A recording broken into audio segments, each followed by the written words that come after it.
So here I am in Dusseldorf. We're going to try the Bordeaux 2007 vintage yet again. I tried it in New York back in January. So here in Dusseldorf it's going to be the Grand Cru, the Union of Grand Crus of Bordeaux, on Monday the 22nd of March 2010 in Dusseldorf. And look out for my notes. I'm going to post them on the website. As you can see, this is a very nice hall. There's 88 Bordeaux chateaux that are participating at this tasting in Dusseldorf. So, I'm here with Eric Moneret of Chateau La Pointe, a very well-known Pomerol. Il fallait pas trop extraire en 2007, c'est ça, il fallait être un peu soft. La caractéristique de 2007, c'est qu'on est vraiment sur un millésime croquant, sur la fraîcheur. Il fallait vraiment chercher l'essentiel, l'équilibre. Donc on a un 2007 qui est vraiment sur l'acidité, qui donne ce côté très croquant, très frais. Et il fallait savoir s'arrêter. Effectivement, on n'avait pas la matière des 2005. Donc effectivement, pour avoir de dureté, pour avoir ce côté très facile, pour avoir ce millésime 2007 qui est souple et à boire dans les 10 ans, il fallait effectivement être raisonnable en 2007. Très bien.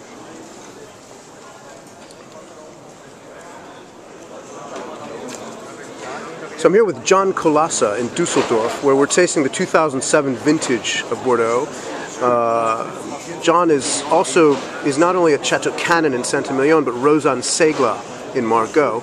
And John, tell us about 2007. What did one have to avoid doing in the vat room to make it a good wine? Because it was a difficult vintage, wasn't it? Yeah, well, nature is well made sometimes. We need more difficult things than making 05, which was really easy for everybody. It was a bit dicey with the weather conditions towards the end of the harvest, and you really had to have a vineyard that didn't have too many grapes on it to begin with, so that you could be sure of having everything ripe.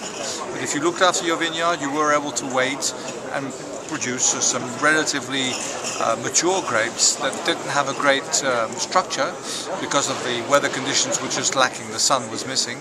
And we managed to produce ripe fruit, which give us wines that are going to be early drinking. The problem was to try and keep a happy balance within the elements that you actually found. So not too much extraction, keep the fresh, crunchy fruit going, and obviously not over oak as well, because oak can be very, very dangerous and dry the wines out, etc. Give the wrong idea. We want to work fruit. I love fruit, and that's what we feel like drinking, fruit. Okay. Wine, remember, is made with grapes and not made with barrels. Thank you. Thank you.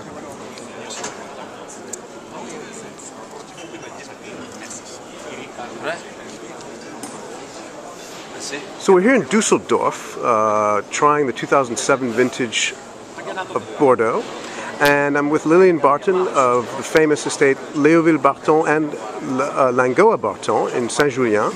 Lillian, what was the challenge of 2007, and what did one have to avoid in the vinification, particularly to make a good wine, to make a very good wine like yours? Well, the trouble was the weather, basically, in that everything that went wrong possibly could have done. The flowering wasn't great, and then in the summer it wasn't hot enough, and luckily then in the autumn things became better, and we had a bit of rain just at the right time to polish off the grapes. And I think the picking time was important, where we were able to select the bits of land, the parcels of land, to pick them at their best ripeness possible. And of course then good selection once they got into the cellars was important.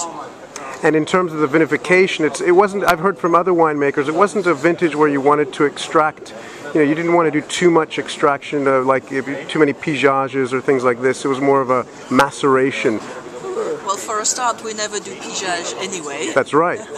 and you're dead right. We certainly didn't want to gain whatever lightness we had by doing extra pumping over. We did the normal amount of. Sorry, I'll just carry on. Please go ahead. The extra amount of pumping over, but then. Also, as you know, we're not a property that particularly runs after extraction systematically. We're more after the finesse and the elegance and using the characteristics of Saint-Julien. Okay. Thank you.